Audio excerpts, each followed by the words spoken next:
Hi, my name is Kirsta Wilson, and this is my second career profile. For this profile, I chose a child psychologist.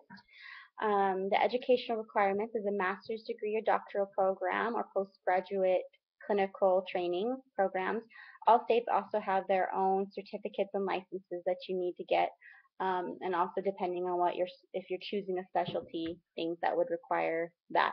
The starting salary is 67 a year, and the experience salary is 90 a year without specialty. So if you have any kind of specialties, it could be even more than that.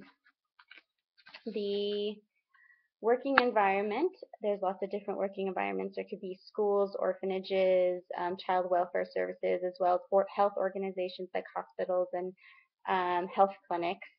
Or you can have your own practice. So you can choose to open your own business.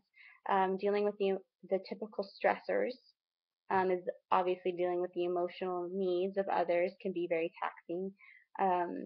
If it's not handled well, it can cause nightmares, physical stress, as well as feeling hopeless and things like that can actually cause depression issues if it's not handled correctly.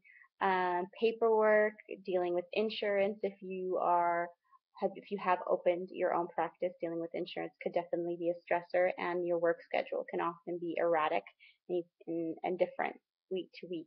But the most common benefits of that are a very high salary for experienced psychologists, as well as flexible hours. So they can be erratic, but also you get to choose your own hours for the most part, and there's a lot of freedom with that. As for the other benefits, such as health insurance, retirement, things like that, that really just depends on whether or not you've opened your own practice, or if you're working with another organization and what they have to offer. So it has a lot to do with what you choose to do.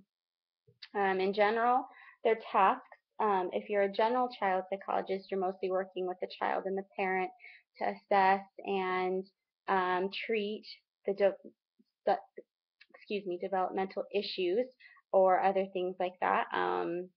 If you have a preferred area of study, you can deal with children who have severe mental or emotional or social problems.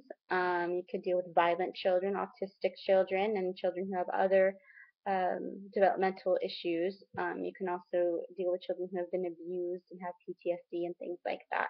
It all just depends on your preferred area of study and what you've specialized in. Um, yeah, so there's a lot of freedom in being a psychologist. There's some pros and cons to it. Um, I was I learned a lot, and I hope that you guys did as well. Thanks for listening.